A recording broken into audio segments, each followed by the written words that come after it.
Dando continuidade à nossa série de vídeos referente a desenvolvimento de APIs no Proteus, nesse vídeo nós vamos falar sobre o método POST, que serve para que outros sistemas enviem dados para o Proteus para que ele execute alguma ação.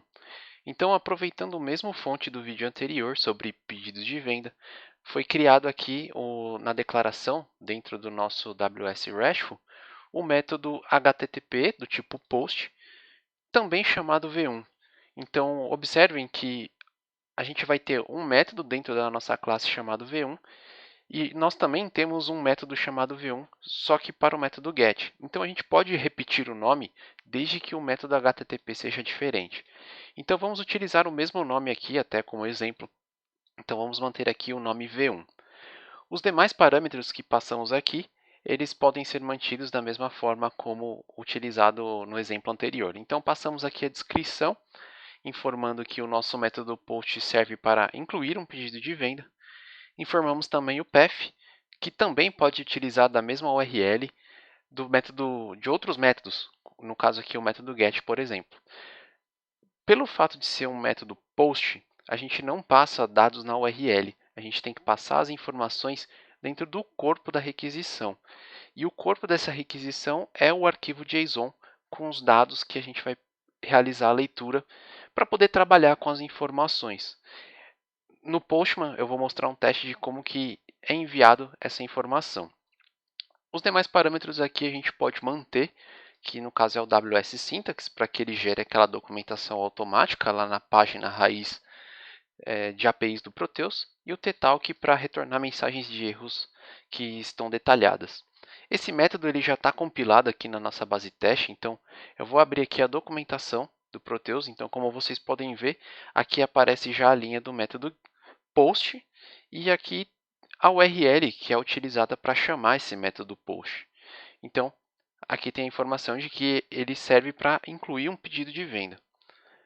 Vamos analisar o fonte mais no detalhe, pois ele tem algumas pequenas diferenças em relação ao método GET. Então, aqui embaixo, temos desenvolvido o nosso método POST, seguindo a mesma sintaxe dos exemplos anteriores. Ele também precisa retornar uma informação verdadeira ou falsa obrigatoriamente.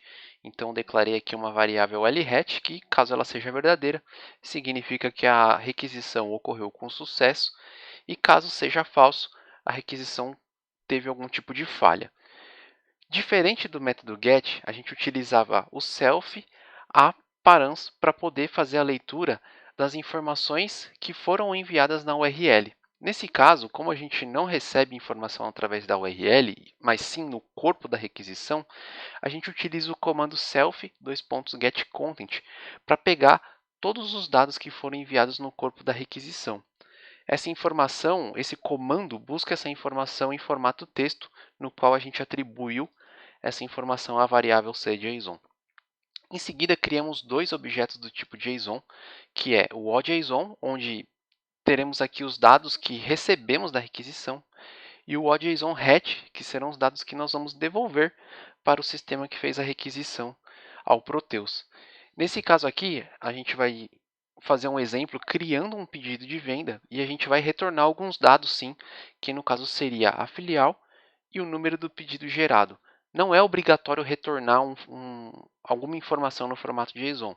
Obrigatório mesmo é só informar o true ou falso, que representa que a requisição ocorreu com sucesso ou não. Mas nesse caso aqui, vamos retornar informações para outro sistema sim, pois pode ser útil na integração do outro sistema. Em seguida aqui nós temos algumas variáveis que são para utilização do execAuto, e isso daqui já é conhecido da gente. Em seguida, a gente precisa informar o método, chamar o método chamado setContentType, utilizando self:setContentType. Dentro dele, a gente tem que informar, entre aspas, o application/JSON, que significa que os dados que vêm no corpo da requisição, eles estão no formato JSON. E aí, em seguida, a gente vai utilizar o nosso objeto JSON, que declaramos lá nas variáveis. Dessa vez, nós vamos utilizar o método fromJSON, que vai pegar aquele arquivo em formato texto, caractere, e vai converter ele para o formato JSON, para que facilite a leitura das informações. Daqui em diante, a gente já tem um cenário que é conhecido, que é o preenchimento dos arrays para utilização do exec alto. Então aqui a gente vai preencher um cabeçalho, onde o primeiro campo que nós passamos aqui é o campo filial. Aqui tem uma pequena diferença. Quando a gente trabalha com APIs, existem duas formas da gente trabalhar com filial. No método get, nós utilizamos como exemplo passando a filial dentro da URL, onde a gente passou o código aqui no campo filial. Nesse caso, a gente vai utilizar um outro modelo para reconhecer a filial, que também serve para o método get. Quando fizermos o teste através do Postman, eu vou mostrar certinho como que a gente identifica o conteúdo dessa variável cfuant, como é que o outro sistema passa essa informação para o Proteus, já que essa é uma variável que é preenchida automaticamente pelo sistema. Em seguida, temos alguns dados chumbados aqui, como o C5 tipo e o tipo de movimento. A gente só preencheu chumbado aqui justamente para facilitar a inclusão. Depois a gente tem o código do cliente, que vai ser lido na chave código do cliente lá no arquivo JSON. Então, a gente vai receber essa informação do arquivo JSON e nós vamos fazer a leitura do conteúdo dessa chave utilizando o comando dessa forma. O mesmo se repete para as outras chaves, que seriam a loja cliente, condição de pagamento e a transportadora. O mesmo acontece para os itens, só que um pedido de venda pode ter um ou mais itens. Então, o arquivo JSON que nós vamos receber, ele vai ter um array de objetos JSON dentro. Então, a gente faz um for nesse array, que vai ser lido pela chave chamada itens. No exemplo vai ficar mais claro de entender esse array. E aí, a gente vai ler cada propriedade, cada chave desse array.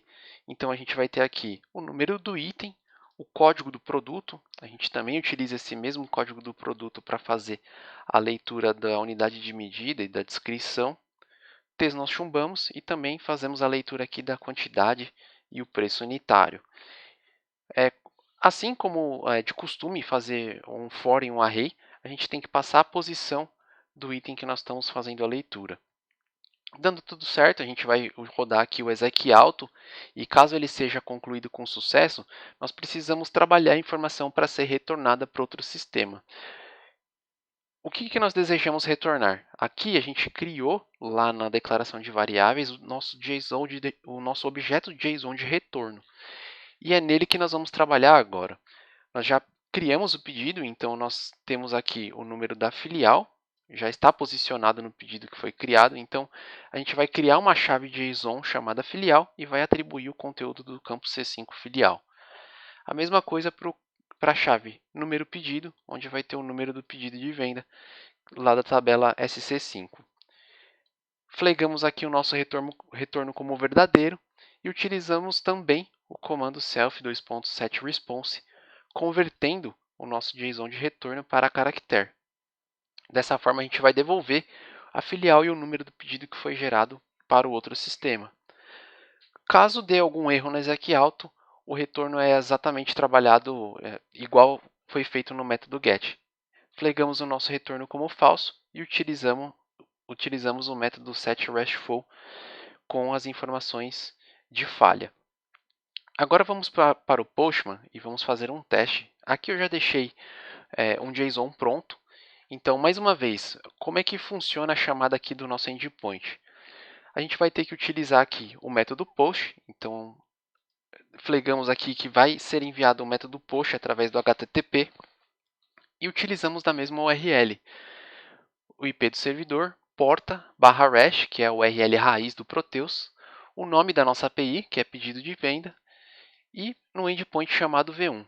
Então, chamando o endpoint v1 no método post, o Proteus automaticamente entende que ele tem que chamar esse método post aqui, chamando a nossa função v1 que nós desenvolvemos aqui embaixo. Temos que enviar também o arquivo JSON. Então, o arquivo JSON ele está estruturado da seguinte forma. Quando você está desenvolvendo, você que vai montar o seu arquivo JSON e vai enviar para que o outro sistema monte o arquivo naquele formato. Nesse exemplo aqui, o formato escolhido foi esse, que é o que está aqui na tela. Então, a gente passa a chave código de cliente, onde passamos aqui o código do cliente que vai ser que vai ser o dono desse pedido, o campo loja, que também faz parte do código, a condição de pagamento, o código da transportadora. E também passamos aqui os itens. Os itens, eles estão entre colchetes porque representa aquele formato de array de objetos do tipo JSON. Então, cada chave aqui é um objeto JSON diferente. Então, temos o primeiro item com esses dados. Então, temos aqui o item 01, esse é o código, essa é a quantidade e esse é o preço unitário do item. Mesma coisa aqui para o item 2, também temos o código, a quantidade e o preço unitário. No código-fonte, nós trabalhamos aqui com a variável cfilwant. Então, da mesma forma que a gente trabalhou com o cabeçalho da requisição no nosso método get, no post a gente também tem o cabeçalho da requisição. Então, clicando aqui na aba Headers, nós mantemos o Content Type como Application JSON e também o Accept Char7 UTF-8 para não ter o problema da acentuação. Para que o Proteus entenda a filial, nós temos que passar aqui no cabeçalho essa chave chamada Tenant ID, onde passamos o código da empresa, vírgula, o código da filial. Passando essa informação, o Proteus automaticamente entende qual que é a filial no qual ele está trabalhando. Então vamos fazer um envio aqui dessa requisição, eu vou dar um send, ela demora um pouquinho porque vai rodar um exec alto, mas dando tudo certo ele vai retornar o número do pedido e a filial, conforme nós havíamos desenvolvido.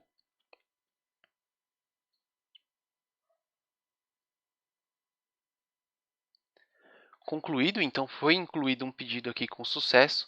Ele retornou aqui o código 201 de que alguma informação foi criada. E nós temos aqui a filial e o número do pedido. Agora vamos fazer um teste só para que a gente possa conferir a informação. Então nós temos aqui o JSON que foi enviado com os dados. Então vamos utilizar a nossa mesma API GET do vídeo anterior, utilizando o método V2 que traz os dados do pedido em detalhado. Então passamos aqui filial e o número do pedido que foi gerado. Eu vou clicar aqui no Send e ele vai retornar as informações do pedido.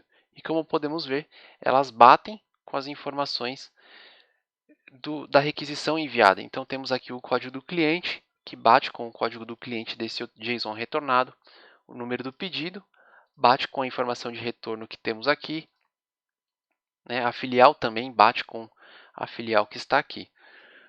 Dados do item, como por exemplo o código, também bate com o código que nós enviamos aqui, e assim por diante. Então, dessa forma, nós desenvolvemos o método POST, onde nós enviamos informações para o Proteus e aí, com base nisso, trabalhamos em cima dessas informações recebidas, podendo chamar qualquer outra função da DVPL, e aí a gente tem a liberdade de criar execuções automáticas ou até mesmo autenticações dentro do Proteus.